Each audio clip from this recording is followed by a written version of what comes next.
जय माता दी, जय श्री, जय माँ उल्का। आज मैं इस वीडियो के माध्यम के द्वारा आपको जो नए डांगर, जो हमारे यहाँ घोड़कुना डांगर पशुआ, जिसमें नए नए देवताओं का अंश आता है, सवारी आती है, उनको क्या क्या परहेज करना पड़ता है, उनको कितने परेशानियों से उनको सामना करना पड़ता है। शुरू शुरू में जब देव डांगर है, उनकी परिस्थितियाँ कैसे बदल जाती हैं, कैसे उनका रहन सहन, कैसे उनका खान पान, कैसे उनकी साधना, ये कैसे करनी है, मैं इसको आपको इस वीडियो के माध्यम के द्वारा आपको बताना चाहूँगा। तो सबसे पहले तो जो नए डांगर होते हैं, जिसमें नया नया देवता का अंश आ रहा होता, तो उस समय जो नया नया डांगर है, वो कहीं पर भी जब बाजा बजता है तो वहाँ पर ही वो अवतरित हो जाता है। वो नहीं देखता कि ये कहाँ मेरा आसन है, कहाँ पर मेरी खली है, कहाँ पर ये धुनी है, मैं कहाँ पर ये अवतरित हो रहा हूँ। वो कहीं पर भी अवतरित हो जाता है, जो नया नया जो डांगर होता है। तो इस प्रकार से जो नए डांगर जब अवतरित हो, सबसे पहले तो उसके घर के जो सदस्य हैं, उसको उन्होंने ही देखभाल करके आगे उनको बढ़ाना पड़ता है। तो आज मैं अब इसी विषय में आपको ये बताना चाहूँगा कि जो नए नए डांगर हैं, उनको कैसे कैसे साधना करनी है, उनको कहाँ पर क्या करना है, कहाँ पर क्या नहीं करना है, तो मैं ये बताना चाहूँगा। सबसे पहले जो नया डांगर होता है, तो उसको सहनशीलता, सबसे बड़ी है सहनशीलता, कुछ करनी कुछ करतूत। तो सबसे पहले जो नई घोड़ों वो सब है, पहले सहनशीलता अपन में आत्मविश्वास होना, अपने पर आत्मविश्वास होनी चाहिए, सहनशीलता होनी चाहिए। ऐसा नहीं कि कहीं पर भी अगर कहीं ढोल बज रहा हो, दामू बज रहा हो, हुड़का बज रहा हो, तो कहीं पर ऐसा देवता का कुछ जागरण हो रहा हो, तो वहाँ पर उसको भगवान से प्रार्थना करना है, अपने इष्ट से प्रार्थना करना है। भगवान, मैं नया नया मेरे ऊपर जो देव अंश है, उसकी आप उसको एक रास्ता देना, और कहीं पर भी इसको आप अवतरित मत होने देना।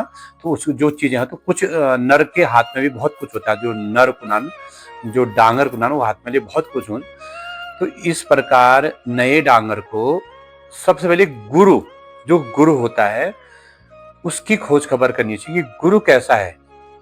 तो अगर गुरु सही मिल गया नए डांगर को, तो नए डांगर की समझ लो कि परीक्षा में वो पास हो जाएगा। जो कैसी भी कठिन परीक्षाएं हो तो पास हो जाएगा, अगर गुरु उसको सही मिल जाएगा। बिना गुरु ज्ञान नहीं कहते हैं, बिना धुनी ध्यान नहीं कहते हैं। इसी प्रकार गुरु का होना बहुत जरूरी है।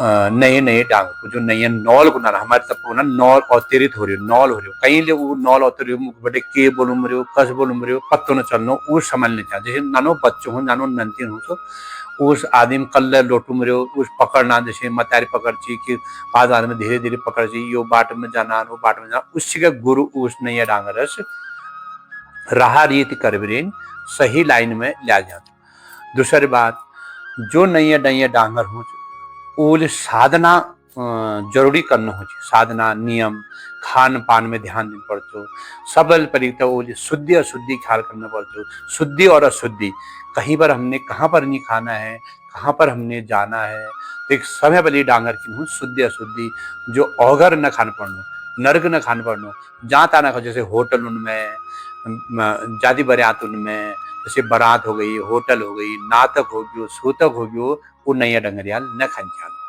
उसने नहीं खाना चाहिए। जो नए नए डांगर है, तो उसको शुरू शुरू अपने घर में ही, जैसे उसकी माँ बनाती है, उसके घर के जो अन्य सदस्य हैं वो बनाते हैं, तो वो खा लेना चाहिए शुद्धता से। अगर कहीं पर उसका अगर मन नहीं होता है कि चलो मैं ही बना लेता, तो वो बाकी अच्छा रहता है। तो ये मेरे अपने विचार है, मैं किसी के अन्य के विचार नहीं बोल रहा हूँ। तो ये चीजें मेरे साथ हो चुकी हैं, जो मैं करता हूँ, तो उसमें मैं ये नहीं कहता कि जो मैं करता हूँ आप लोग करो। जहाँ आपको जो सुविधा होती है, जो शुद्धता और सच्चता और ये चीजें होनी बहुत ही ज्यादा है नए नए डांगर को अपने को सुधारने के लिए। ऐसा होता है ना, जैसे जितनी साधना करेगा, जैसे मान लिया जाए जो बच्चा बहुत ज्यादा पढ़ता है, बिल्कुल गहराई से पढ़ता है, तो क्या बनता है, बड़े बड़े अफसर बन जाते हैं, बड़े बड़े आईएएस बन जाते हैं। उनकी परीक्षा ही उतनी कठिन होती है ना कि उसमें से बिल्ला ही, मतलब एक जो कहते हैं बिल्ले बिरले ही होते हैं जो उस परीक्षा को पास करते हैं। उसी प्रकार जो देव भक्ति में जो अपने इष्ट के प्रति समर्पित हो जाता है, बिल्कुल जैसे कहते हैं कि रात दिन इष्ट के प्रति, उनके राख न सत तैराक न राखना अब तैराक, मैं तेरे प्रति समर्पित हो गई हूँ, अब जैसे भी हो अब तू मुझे रास्ता देना। गुरु अगर मिल गया है तो गुरु भी उसको साधना में उसकी बहुत ही मदद करता है। तो इस प्रकार जो नया डांगर है, कैसे उसने धुनी की कैसे उसमें जब तक वो नया डांगर अच्छे से उस, मतलब ये होता है कि नए डांगर को धुनी में कैसे जाना है वो गुरु ही बताएगा। कि इधर उधर जो नए डांगर में हर जगह अवतरित हो जाता है, उसको गुरु ही वो रोकथाम करो कुनाने तक कोई रे गुरु बिन गुरु मुड़ाइनाक छे कुनान, बिन गुरु मुड़ाइनाक छे कुनान। अगर कल अगर वो बोल वचन में अगर वो कहीं ना मानो क्या, अगर वो डांगर किसी का कहना नहीं मानता है तो तब लोग कहते हैं क्या तू बिन गुरु का है, तो तेरा कोई गुरु नहीं है। तो ये शब्द बोला जाता है उस डांगर के लिए। तो मेरा मानना है कि गुरु होना बहुत जरूरी है।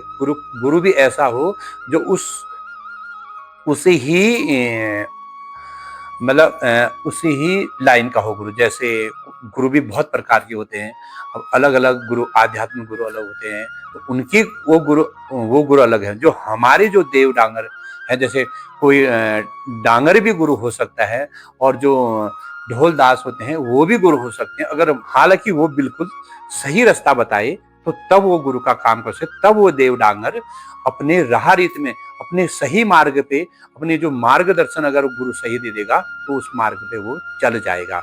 और आजकल के मैंने देखा है बहुत से डांगर जैसे ही शुरू में डांगर अवतरित हो जाते हैं, वो सोचते हैं कि हमारे ऊपर देवता आ गया, अब हम जो भी बोलेंगे हम आसन, वो डायरेक्ट क्या कहते हैं, अब वो पूछ पाछ करना शुरू कर देते हैं।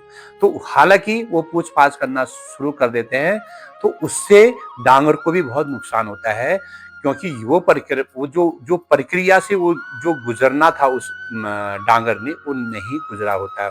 जो कठिन परीक्षा से वो गुजरना होता है, जो साधना से जो गुजरना होता है, वो नहीं गुजरा होता है। तो क्या करता है वो डांगर, तो सोचता है कि मेरे ऊपर देव अंश आ गया है।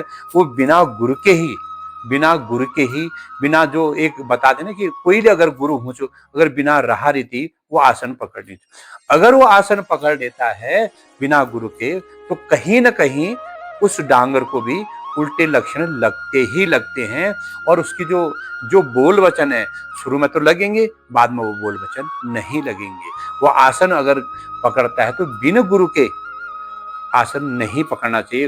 वो भी गुरु ऐसा परफेक्ट गुरु होना चाहिए जो बिल्कुल उस लाइन का जो उसको निखार दे। जैसे सोना होता है ना, आग में जितना सोने को आग में तपाए उतना ही निकलता हो, वैसे ही गुरु अगर उस डांगर को उस साधना में उसको अगर तपा ले तो वो डांगर जो भी साधना, जो भी उसके मुंह से बोल वचन आएंगे, फिर वो बोल वचन बिल्कुल सत्य लगेंगे। बहुत से मानना है कि अगर नया डांगर है, उसको 82 खेलनी है, उसको 84 खेलनी है, उसको कहते हैं कि उसको 6 मासी रहनी है, उसको तिमासी रहनी है, तो ये भी बिल्कुल सही, ये भी सत्य है। इसका अर्थ है कि वो डांगर साधना, वो भी एक साधना ही है कि वो कैसे साधना कर सकता है। क्योंकि अगर वो तिमासी करता है, 84 करता है, 82 करता है, क्या वो साधना रह सकता है? क्योंकि उसमें ऐसा होता है, उसमें सिर्फ एक टाइम खाना पड़ता है, 2 टाइम 3 टाइम उसको नहाना। जब वो बाहर जाएगा, मतलब बाथरूम कहते हैं, टॉयलेट, झाड़ पेशाब को नहाना हमारे भाषा में, तो अगर वो जब वो जाएगा तब तक उसको नहाना पड़ेगा, उसको कपड़े चेंज करने पड़ेंगे, कपड़ा बदलना पड़ा। जब ये चीज अगर वो करेगा, तो इसलिए ये साधना हुई। वो किस प्रकार से साधना कर सकता है, तो यही गुरु उसको देखना चाहेगा, ये इस साधना में पास होता है या नहीं होता है। तो बहुत से डांगर लोग क्या करते हैं कि देव डांगर तो उनके ऊपर अंश तो आता है, अब वो सोचते हैं कि मेरे ऊपर ही अंश आ गया। अब वो बोल वचन भी देने लगते हैं, वो ग्रंथ पूज भी करने लगते हैं। हालांकि शुरू में उनका सही होता है, बाद में खुद वो परेशानी के ऊपर जो भी जिसका भी जैसे कोई उसके वहाँ पूज करने आया, उसकी जो उसके ऊपर जो भी उल्टी एनर्जी वो डांगर के ऊपर वो उल्टी एनर्जी आ जाती है। अगर गुरु ने अगर उसको दीक्षा शिक्षा साधना दी है, गुरु ने आसन दिया है, तो वो परफेक्ट डांगर मतलब उसकी इतनी साधना परफेक्ट होगी कि वो कुछ भी जो अपने मुंह से जो वाणी बोलेगा, जो भी राह रीत करेगा, तो जो भी जैसे मान लिया जाए कि जो मनुष्य जिस दुख से उस डांगर के पास आ रहा है, तो वो उस दुख का निवारण 100% कर लेगा।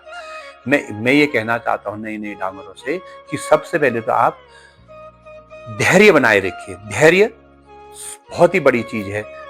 तो आजकल के नए डांगर धैर्य नहीं बनाते, सोचते कि अब हमें देवता आ गया है तो आप सब कुछ जो है हम ही हैं, तो ऐसा गलत है। तो पहले उसको साधना करनी पड़ती है, उसको नियम करनाने पड़ते हैं, राह नहीं दें डांगर को कैसे शुद्धता से कहाँ पर रहना है, कहाँ पर नहीं जाना है, कैसे हमने इसकी साधना करनी है। तो ये चीजें उसको बहुत ही जरूरी है। सबसे पहले तो डांगर को नातक सूदक और अघोर नहीं खाना चाहिए, होटलों में नहीं खाना चाहिए। जब नया नया डांगर है तो उसको ख्याल रखना चाहिए कि मैं इस चीज से बचूं। तो जाए वो मतलब खान पान का ध्यान रखे और भक्ति का और अपने जो अपना जो स्वभाव है उस स्वभाव को बिल्कुल धैर्य पूर्वक जैसे सौम्य रखिए, बिल्कुल सरल को ना शांत बनाए रखिए। इसने कि चढ़ चढ़ भड़बड़ कर दूं, अगर मैं देवता आ रही हूँ और जी छू मैं ही छू, जो हूँ मैं ही हूँ, ये उसको नहीं सोचना चाहिए। जितना झुकेगा उतना ही वो देवता उसके ऊपर आशीर्वाद बरसाएगा, उसके ऊपर फलित होगा और ये कृपा उसके घर पे तो आएगी आएगी। जो भी लोग जितने भी लोग उसके दरबार पे आएंगे उन पे भी कृपा बरसेगी ही बरसेगी, तभी उनका वो निवारण कर पाएगा, नहीं तो निवारण नहीं कर पाएगा। पहली बात तो ये हो गई। दूसरी बात, देव डांगर को इधर उधर बहुत से देव डांगर मैंने देखा है कि मैं कोई अन्यथा न ले। बहुत से देव डांगर होता है, किसी को तो आसन मिला होता है, बहुत से देव डांगर को चलो ये भी होता है कि देव डांगर इधर भी मतलब देव डांगर का होता है कि आप आइए, ठीक है, उनको वरदान मिला होता है कि चलो आप दुख का निवारण वहां करो, आप वहां करो। मतलब परहेज सबसे बड़ी चीज है। इधर उधर जैसे हम कहीं पर भी जाते हैं, आसन को तो मेरा जो ये मानना, आसन को नहीं छूना चाहिए, मेरा तो ये मानना है। बहुत से लोग अपने आसन को, क्योंकि आसन की भी बहुत महिमा है, गद्दी की भी बहुत महिमा है। जैसे एक राजा होता है ना, उसकी गद्दी में कोई नहीं बैठ सकता है, वैसे ही देव गद्दी बहुत बड़ी गद्दी मानी गई है। देव आसन बड़ी मुश्किलों से मिलता है, बड़ी कठिनाई से मिलता है, बड़ी परिश्रम से मिलता है, बड़ी मेहनत से मिलता है, बड़े त्याग से मिलता है। अगर ये त्याग हम नहीं कर पाए, हमने ये पुनान देवता पुनान कि जैसे कोई भी अगर हम हल करते देवतान के लिए राज पुष्य कारुड़ कुनान, जेठे की धूल कुनान, भदो की हील कुनान, ये चीजें अगर कोई ऋषि मुनि जो जोगी बनना उनथली वो चीज कही जाए, जो डंगरिया हो उनथली यो चीज कही जाए। अब यही प्रकार मतलब आप लोग जैसे कहते हैं ना, जेठ की धूल, भदो की हील, ये पुष के कारण मतलब पुष ये ठंडा बहुत होता है, भदौ में बहुत मतलब गीला होता है ना, हमारे पास में कचियार हो गया, बहुत ही मतलब कीचड़ बहुत हो जाता है। तो उसमें ये चीजें साधनाएं, तब ये साधनाएं बहुत प्रचंड में हो जाती है। अगर डांगर ने ये साधनाएं कर दी तो समझ लो डांगर सिद्ध डांगर बन जाएगा।